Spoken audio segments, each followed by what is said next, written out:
pag nag-file ng impeachment complaint, verified, yung isang partido, katungkulan ng Secretary General to immediately refer it to the Speaker's office. Merong word na immediate eh. Immediately. O, tanong na Senado ngayon, nasa impeachment court. Bakit yung word na immediately hindi nyo ginamit? Ilang oras na lang magko-close ang session, bakit doon nyo? Kaya parang parang merong bad faith dito. Yun na sinasabi sa iyo ng rules na immediately refer it to the office of the Speaker. Pati ba naman yun hindi ginawa ng Secretary General? Iniiwasan nyo ba na ma-repair sa Justice Committee sapagkat doon pagtatalunan yung merito kung talagang may substance? Ayaw ba ninyo? Pagtatalunan ng mga miyembro Ayaw ng ba Justice ninyo Committee kasi yan nung panahon na yon, nung December na yon, member pa ba ako ng Justice Committee o wala na ako? Member pa. Member pa kayo, opo. Wag na natin ganun dyan si Marcoleta. Ano ang ginamit nila? Hindi Justice Committee. Gumamit sila ng ibang paraan. Gumamit sila ng Committee on Good Government. Yes, opo. Nung napunta na sa Good Government, wala na ako eh. Tinanggal nga ako eh. Opo, tinanggal Napansin din kayo. nyo ba? Kahit na nung nasa Good Government, Vice Chair din ako dun eh. Ngayon, tatanggalin mo si Marcoleta dyan para lang makasiguro sila. Ngayon, mapapansin na ninyo ang koneksyon. Kami ang dapat magmadali, kami magsasuffer ng consequence, at pagkatapos gusto nyo, itawid sa kabila. Hindi po pwedeng mangyari yun. Parang ang dating, lagi nilang sinisisi sila. Kasi ang Senado hindi umaakto sa kagustuhan natin. Dadagan ang Balita News Update.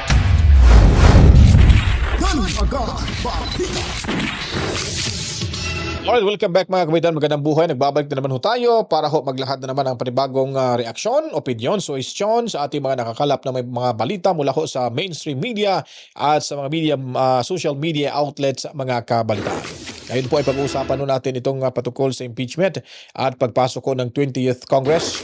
Dahil excited na ho tayo na makasama natin sa 20th Congress at mapanood sa Senado, sa mga telebisyon, itong si Senador Rodante Marcoleta na ating inendorso kamakailan lang mga kabalitaan. Dahil sigurado ho, itong impeachment ay hindi ho ito makakalusot at para may potensyal nito magiging Vice Presidente na maging katandem ni Inday Sara Duterte. At sinabi ho rito mga kabitan na sigurado nang hindi makakalusot at tatawid sa 20th Congress dahil handang-handa na ho si Marcoleta sa kasong ito na kanya mismong pupunain at hindi papayagang makakalusot sa 20th Congress dahil nga po sa mga depekto nito na kailangan sanang ituwid. Kaso nga lang, sa sobrang kapal ng tiyan ni Tamba ay nagmamagaling pa rin ito at hindi nakinig ho sa pakiusap na ibalik ito sa Senado or sa Kamara para ho mas-certify nila kung hindi ba nalabag mga kabataan. Hindi ba nila nalabag ang saligang batas sa one-year bar mga kabataan sa impeachment or sa isang impeachable official sa ating bansa. Kaya tumutok lamang ho dito at ating panoorin para tayo, ikaw at ako, magkakaroon ho ng panibagong kaalaman patungkol ho sa usaping ito mga kabalitaan.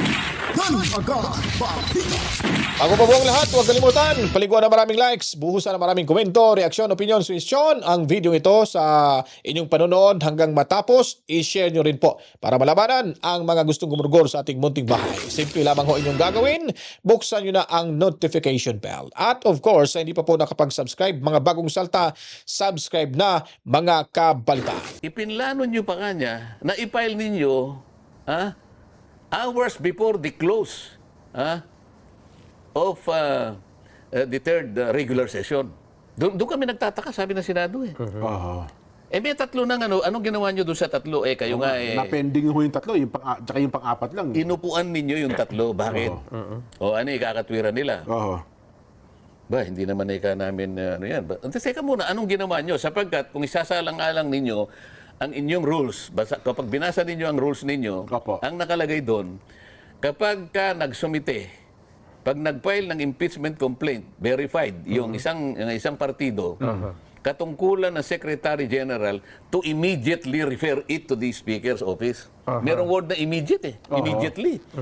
Tanong na Senado ngayon, nasa impeachment court, bakit yung word na immediately hindi nyo ginamit? So, ba't hindi nyo ni-refer? Samantala. Sasabihin ng, sabi siguro, anong pakialam mo doon? Bakit? Hindi, teka muna. Kayo binayolate niyo yung rule nyo eh. Pagkatapos kayo pipilitin nyo kami forthwith. Pinagmamadali nyo kami, pero kayo hindi kayo nagmadali. Sa lalong madaling panahon daw po, forthwith eh. Di O ba? yung immediately, ano ibig sabihin? Hindi sa lalo, mas lalo madaling panahon. Pareho lang yun eh.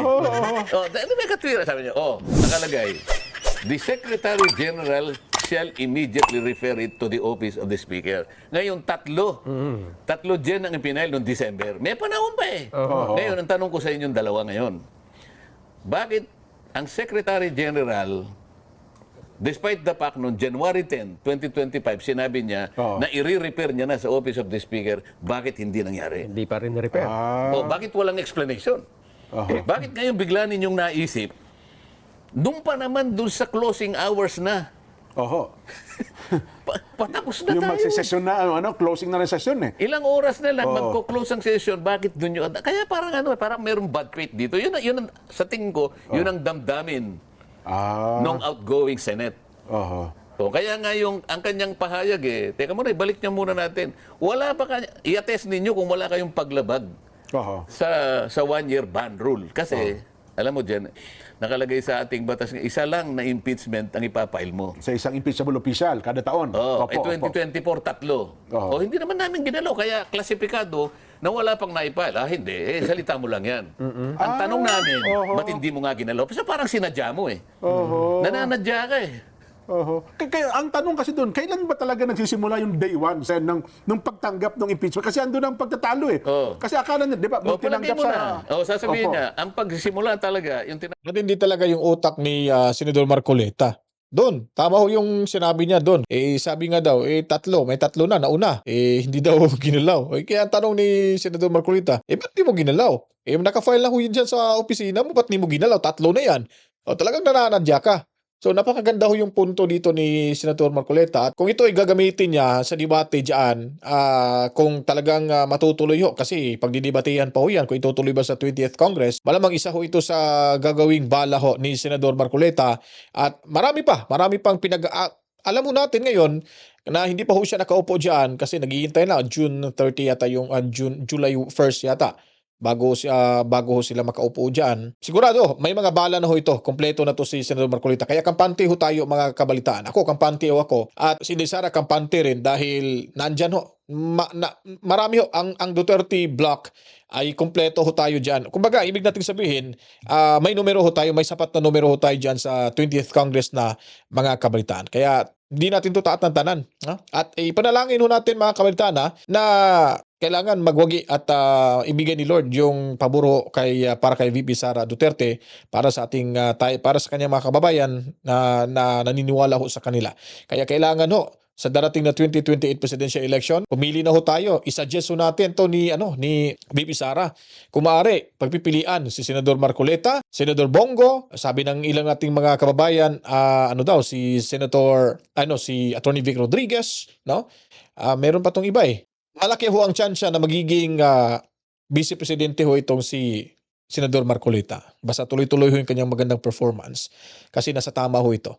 Hindi ho ito matitwist mga kabalitaan. Yung utak ko nito talagang doon sa tama para sa mamamayang Pilipino. natawag na filing ay kapag ni-repair mo na. Sa Committee on Justice. Ang tanong ko sa iyo, ba't hindi mo ni-repair? Hinintay pa raw po nila, nilagong pa raw nila eh. Para i-consolidate daw po yung complaints eh. Immediately, ang sinasabi ko sa iyo, yung inupuan mo, doon lamang sa punto na sinasabi sa iyo ng rules na immediately refer it to the office of the Speaker. Pati ba naman yun hindi ginawa ng Secretary General? Bakit? Okay. Kasi sabi nila, judicial notice. Hindi namin alam kung ano yung ginagawa nyo, sasabihin ng Senado.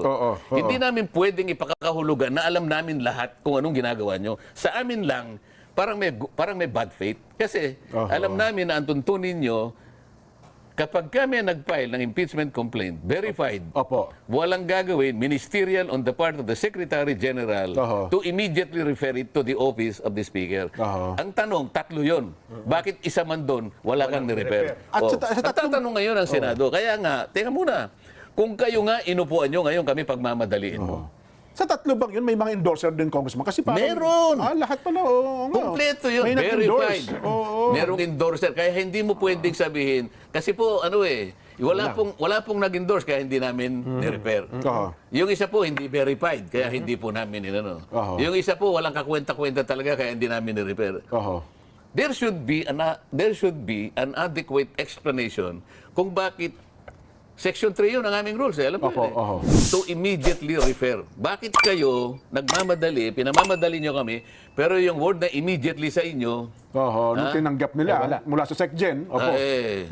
hindi nyo pinansin. ganun pala. Yung word na immediately, dinedman mo, pero kami, pinagmamadali mo kami. Bakit?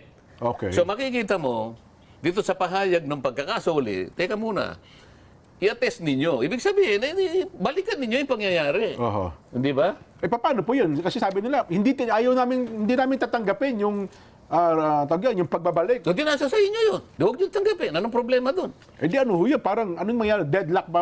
Considered ba yun as a deadlock ang usapin? Kasi hindi gagalaw. Kaya deadlock, wala tayong magagawa. You have to obey. You have to obey. Kung anong pinagagawa sa'yo, sabi, attest ninyo. Sabi nila, there is a presumption of regularity. Opo. Yung presumption na yun is disputable. Okay. Okay. Kasi presumption nga. Presumption lang opo. But it can be overcome by better argument. Halimbawa, yun bakit pa di mo ipaliwanag? Bakit yung unang tatlo na may taong... May pagkakataon pa, mahaba panahon eh. Mahaba pa eh. December, lalo na yung December 2. Opo. Magkasunod December 4. O isa man doon dapat ni-repair mo na eh. Oho. Iniiwasan nyo ba na ma-repair sa Justice Committee sapagkat doon pagtatalunan yung merito kung talagang may substance? Ayaw ba ninyo? Magtatalunan ng mga miyembro Ayaw ng ba Justice ninyo Committee kasi yan eh. Oho. nung panahon na yon, nung December na yon, member pa ba ako ng Justice Committee o wala na ako? Member pa. Member pa kayo, opo. Oo, wag na natin nandiyan si Marcolete. Vice chair ako doon eh. Vice chair kayo O, ng hindi mo Justice Committee. natatakot ba kayo na nandun ako? Eh, hindi ko naman sinasabing yun ang dahilan din. Oo. Sinasabi ko na lang ngayon. Oho. O, ano ang ginamit nila? Hindi Justice Committee. Gumamit sila ng ibang paraan. Gumamit sila ng Committee on Good Government. Yes, opo. Yung Ang committee ni good Chua. government din, yung sinasabi ko sa iyo, is in aid of legislation. Pero yung kanilang nakanap kuno na ebidensya, ginamit nila sa impeachment. Yes. Baliktad eh. Oho. Yung impeachment, Justice Committee, hindi good government. Tingnan mo, Opo. gumamit sila ng ibang kaparaanan para maiwasan lang. Nung napunta na sa good government, wala na ako eh, tinanggal nga ako eh. Opo, tinanggal Napansin din niyo kayo. ba? Oho. Kahit na nung nasa good government, vice chair din ako dun eh. Oo nga Ngayon, pala. tanggalin mo si Marcoleta dyan para lang makasiguro sila. Ngayon, mapapansin na ninyo ang connection. Kayong pala. Hindi nila ni-repair kagad, vice chair kasi ako ng justice. Oo. Nung gamitin nila yung isang committee, vice chair ako doon, tinanggal nila Tinanggal ako. na kayo. Ngayon, So yun po ang ibig sabihin ho natin mga kabalitaan. So kaya nga po pala itong impeachment ni Sara Duterte, nagkalitsi-litsi na ho ito dahil hindi ho talaga sila sumunod sa tamang proseso. Unang-una po, ay tama po yun, naniniwala ako sa sinasabi ni Senador Marcoleta na hindi ho nila ito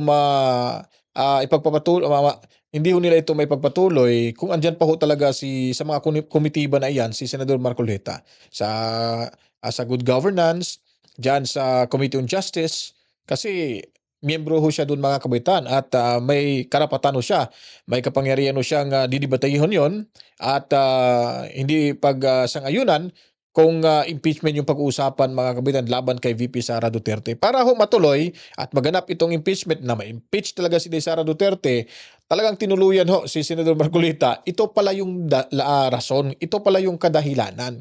Kaya siya ay sinipa ho sa sunod-sunod sa 5 mismong komitiba dahil maaring dumaan ho yung kanilang balak na pagpapa-impeach kay Sara Duterte sa nababanggit na mga komitiba, lalo na ho itong Committee on Justice at itong sa good governance mga kabalitaan. So tingnan niyo po yung pinaggagawa, kabalastugan ho ng ating mga senador. Lalo na po na nagka-leche-leche-dilechon sila, leche-leche-dilechon or dilechon, lechon-dileche. Kumbaga, parang sa Bisaya pa, yung parang lukot. Alam niyo po yung lukot mga kabalitaan? Sus, napakasarap yung lukot na yan. Ha? Lagyan ho natin ng suka, tayo kalamansi, asid, paminta, tapos halukayin OB mo, parang lukot. Ay, nako, ito yung problema ngayon. Sa impeachment, ha?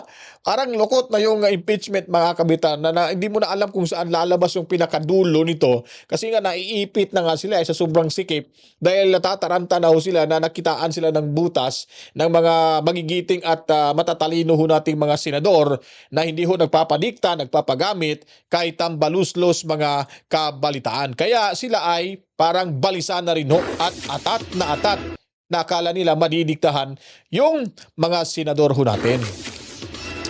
So, yun ang purpose. Una nilang tinira si Marcoleta para dire-diretso na yung kanilang plano na ma-impeach si Inday Sara Duterte, mga kabalitaan. Hindi ko sinasabing yun ang totoo. Pero, masyado namang kaduda-duda. Oo nga. Parang it's too good to be true. Kaya lang, ba't ganun ang nangyari? Hindi pa ba sapat, Sen, na kasi bago sila mag-adjourn ay may House Bill resolution na din na nilabas na sinasabi doon na ang impeachment complaint ay walang nilalabag na anumang provision ng saligang batas. Hindi pa pwede magamit yon para ito na yung certification na hinihingi na Senado? Na ano? May House Bill Oo. resolution pala, hindi House Bill. May House resolution. Na ipinasa ng plenaryo. At sinecertify nila na walang nilalabag yung impeachment complaint na pinay nila sa Senado. Diba naman yun, sinabi niya, attest ninyo na na hindi nyo nilabag yung one-year bar rule. Yun ang sinasabi niya. Hindi magagamit yung resolution Hindi, na yun. hindi yung kinakailangan i-attest ninyo talaga. At pagkatapos hindi lang doon naman hindi lang naman doon napupunta doon Ang pinag-uusapan, bakit sa dami-dami ng panahon, bakit yung February 5 na ilang oras na lang magsasara na ang tindahan? Oho. Gustong-gusto mo palang bumili ng Gusto mo bilang kopya pala Gustong-gusto mo ng hopya. Alam mo naman na isasara ko na yung kortina ko. Doon ka pa umano. Oho. Nako. Ngayon, malinaw na, tingnan mo, parang ang daming bad faith dito Ang House of Representatives, kasali siya doon sa preparation and adoption ng concurrent resolution ng legislative calendar. Opo. Alam nila kung ano yung mga urgent measures na dapat pagtalunan. Hindi sila makakawala sa responsibilidad na alam nila kung ano yung gawain ng kahuli-huliang Kongreso. Ito yung third regular session. Oho. Bakit pa doon sa yung araw na yun, magre-recess na Oh. Pagkatapos, doon mo gagamitin yung fourth week. Meron kang gustong mangyari Meron kang gustong sabihin na parang itatawid mo Hindi ganoon Kaya nga yung pangalawang consideration nung pagsusoli, sabi ng impeachment court, to adopt a resolution Opo. na papayagin ninyo yung 20th Congress Nas kayo ang na kinukumpirma niyo yung kagustuhan niyo na itawid ito. I-carry over ng 20 sabi Congress. nila, paano namin magagawa? Hindi pa existido. Yun na nga Yan lang is already a tacit admission na meron talagang may katapusan talaga Yun ang ipinunto ni Senador Francis Tolentino nung bumoto siya, pinaliwanag niya na itong ating pagboto na nanalo nga yung 18, hindi niya natin masasabi na yung carry over sa 20 Congress, hindi tatanggapin ng 20 Congress. Ito pinag-uusapan natin ngayon sa 19 Congress. Merong bad faith talaga. Tingnan mo pansinin ninyo, February 5, Opo. magko-close na. Sarado. Okay. Paano ngayon matitake up yung sinabit mong complaint sa Secretary ng Senate? Kasi recess na Opo. Adjourn na Para lamang matake up kasi nung isubmit mo yon, that is only an administrative ang tingin ng Senado, it was a mere administrative matter. Ayun. Parang one of the communication o kaya bill na itinransmit ng House of Representatives. Parang transmittal All of these are administrative in character. Magkakaroon lang ng officiality lahat ito pag ito kinonsider at nirecognize ng plenary. Paano magkaka-plenary? Recess na. Adjourn na. Only the President can Pwede tumawag ng special session. call for a special session. Yes. Oho. Kapag tumawag ng special session, kaya lang tayo magpo-convene uli. O kaya, Senate will resort to Section 42 of its own rules. Oho. Pero yung distinguido ang mga grounds kung na pwede kang mag-reconvene kahit na hindi tumawag ang President. Oho. Pero ano yun, is very strict yun. Unang-una, talaga nakalagay, there is an urgent matter na pinagtalunan talaga. Ayun pala yun. Merong resolution na merong urgent matter. Pangalawa, kung papalitan ng Vice President. O kaya pangatlo, kung papalitan, yung Presidente can no longer discharge the functions of his office, kailangan mag-convene ang Senado. Ayun pala So yun. very exacting yung requirement kung paano magre-reconvene ang Senate. Pero dito, Opo. wala yung senaryong alinman dito sa sinasabi ko ang nangyari. Kaya paano ngayon tatago sa plenary? Kaya nga, ang sabi ng Senate, napapansin ko, hindi ako kasali doon, pero nahihinuha ko. Opo. Merong bad faith talaga sa party ninyo Una, hindi kayo gumalaw. Despite the fact na sinasabing immediately refer to the office of the Speaker, okay, you wasted your time. Oho. Di ba? Yun pala yun. Opo. You wasted your sweet time. Pangalawa, inano mo sa pipe, magsasara na yung kurtina ng tindahan. Oo. So ano bang gusto nyo sabihin? Talagang may timing talaga, no? So Yung mga ang punto na yun. nangyayari, inaano nyo talaga, pinipilit nyo ipakita sa amin, kami ang dapat magmadali, kami ang magsasuffer ng consequence, at pagkatapos gusto nyo itawid sa kabila. Hindi po pwedeng mangyari yun. Parang ang dating, lagi nilang sinisisi sila. Kasi ang Senado hindi umaakto sa kagustuhan namin. Oo. Parang ganun po nangyayari. Kung hindi nyo aaktuhan ngayon yan, checkin nyo na lamang sa amin, yung 20th Congress, dapat saluhin nila yan. At siguro, ito parang rin ganun ang nangyayari. Ito rin ang dahilan kaya ipinail ng huling-huli na rin itong 200 legislated para ipakita na sa tao hindi kami talaga ang may problema. Kundi ang Senado. Hindi ba pareho nga lang yung nangyari? Kung ito naman ang Senado pala naghihintay na pala yung version niya last year pa. Opo. Ngayon lang nila naman ipinasa. Di ngayon parang ganun din. Ganun pa rin. Masisisi na naman. So lahat ng consequence ang Senado ang magsasuffer. Ang sisihin ho dyan, itong si Princess Abante, si Budlat mga kabaitan. Si Budlat ang dapat sisihin dyan dahil malamang nagmula ho sa kanya yung ideya na yan.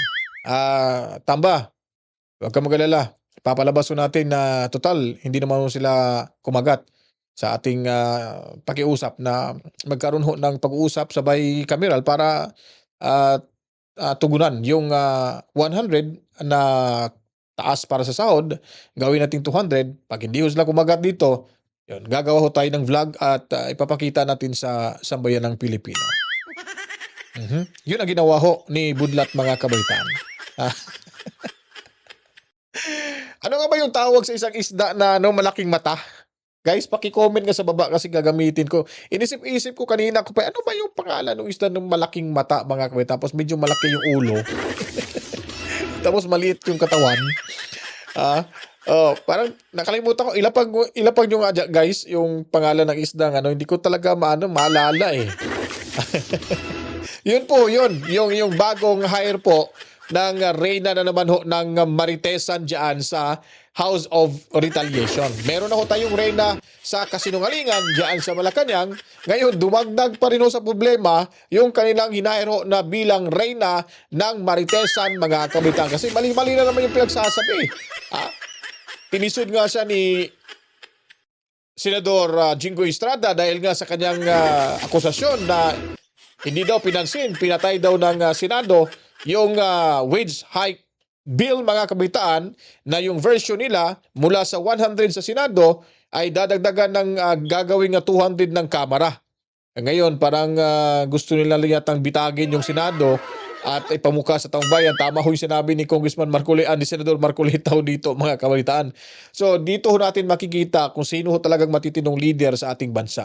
Wala na ho, pera lang ho sa mga matitinong naiiwan dyan natitira sa Kamara, lalo na itong si Senador Marcoleta, isa to sa pinakamatinong kongresista dyan sa House of Retaliation Kabalitaan. Ang sinasabi ko public, kanina, gusto niya, February 5, sarado na kami, wala namang enabling resolution para mag-reconvene. Isipin mo, lahat ng ito will be open to constitutional challenge kapag ginawa ng Senado yun. Walang enabling resolution, magkukonvene ka without even the President calling for a special session. Yun pala ang repercussion. Oo. Kasi nga, ang iniisip nila, ipinipilit nila, itatawid. Diba? Ibang usapan yung tawid. Pero So, ibig sabihin, di ba usapan yung itatawid? So, sa 20th Congress pa lang, pag nagsalita na ito si Senador Marcoleta dyan, wala na. Sigurado na mga kabitan, tapos na ho ang maliligayang araw ho ng mga kawatan dyan sa Kamara. Tapos, ipapahid pa yung pagiging kawatan ho ni Tamba kay VP Sara Duterte ayon pa nitong budlat na itong kanilang reyna ng Maritesan mga kabalitaan. Kaya kasi nasa atin ho yung huling halakhak mga kabalitaan. At manalangin pa rin ho tayo mga kabalitaan na sana maging magtagumpay ho si VP Sara, malabanan at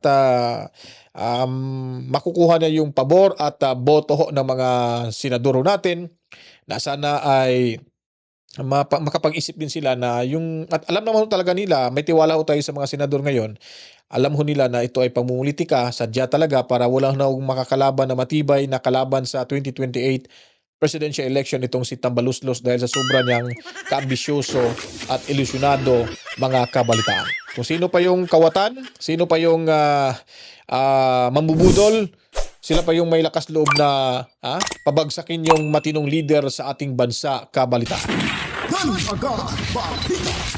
Kaya kung nagustuhan nyo po mga kabalitaan itong ating video presentation, huwag kalimutan sa sinasabi ko po, magtulungan ho tayo na hindi magwagi ang gustong gumurgol sa ating bahay. Simple lamang ho, buksan nyo lang po yung notification bell, then subscribe sa hindi pa po nakapag-subscribe. Paliguan ng maraming likes, buhusan ng maraming komento, reaction, opinion. I-share nyo rin po ito hanggang matapos ang videong pinapanood nyo mga kabalitaan. And of course, pasasalamatan din natin yung ating mga kapatid na Muslim. Assalamualaikum sa inyong lahat. Masalam. And then of course, mga kabidaan, saludo ho tayo sa ating mga makabagong bayani ng ating bansa, ang overseas Filipino workers. Maraming salamat, lalo na ho sa mga Pilipino dyan sa The Hague, Netherlands. Mabuhay ho kayo at magpakalakas pa rin ho sana. Ay panalangin natin si Tatay Digong Duterte ay maging malusog ho kahit nandyan ho siya sa loob ng detention facility ho dyan sa The Hague, Netherlands, mga kabalitaan. Sa mga nais pong maging exclusive member, gaya na lang ho ni Boss Romeo de los Reyes, ni Ma'am Rosana Concepcion, and of course ni Elijah TV, mga kabalitaan. Pindutin nyo lang po ang notification, yung join button dyan. Tuloy-tuloy na ho tayo sa proseso. Magbabalik ko tayo mga kabitan sa darating na mga oras at maglalahad pa rin ho tayo. Patuloy tayong maglalahad ng mga balitaan at tumuwid ho sa mga binabaluktot na mga impormasyon mula ho sa mga bangag supporters, mga kabalitaan. Mami Rose and Toby Tobias, maraming salamat. Ma'am Ana Santos, maraming salamat sa pagiging loyal niyo po dito sa ating munting bahay. Siguro wala na itong nakakalimutan. Kung magpapaalam na po, maraming salamat sa inyong lahat. To God be the glory. Mama, chip chip. Peace out.